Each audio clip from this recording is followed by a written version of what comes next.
रोवावे ना हंस के सिखावे करे के प्यार ना छोड़ के सिखावे होला सारा कसूर संगतिया के होला सारा कसूर संगतिया के। तब काहे दोस्त लोग देला किस मतिया के झूठो के दोस्त लोग देला किस मतिया के।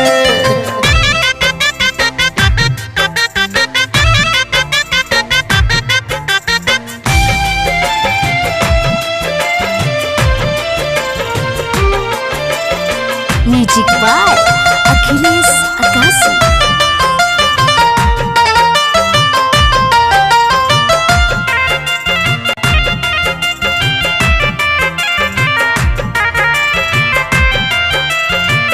मतलब से बात मीठी मीठी बतिया के काढ़े करेज लोग करेज में समा के बुझ जई बाबू तो कदीरावे में नहीं खा इहे बतावे बेरी बेरी फरिया के।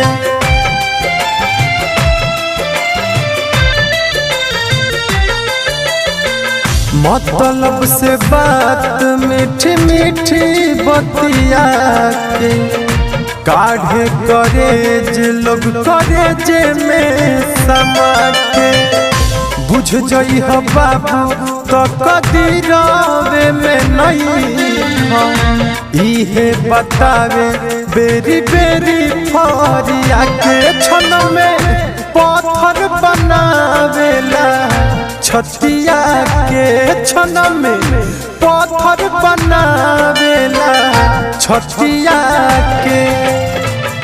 तब काहे दोस्त लोग देला किस मतिया के झूठो के दोस्त लोग देला किस मतिया के।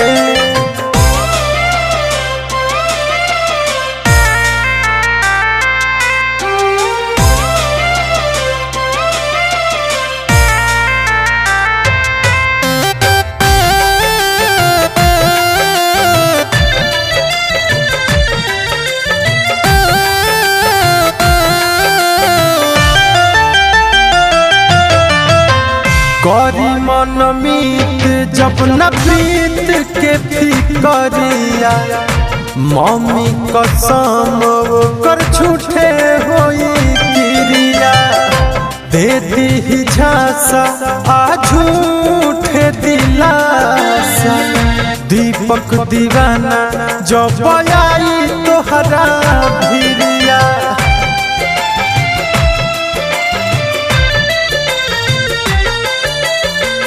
करी मन मीत जब न प्रीत के फिकरिया मम्मी कसम कर झूठे होई क्रिया देती ही झांसा आ झूठे दिलासा दीपक दीवाना जब आई तोहरा भिरिया। धासु धनंजय भूली बतिया के कैसे धासु धनंजय भूली बतिया के।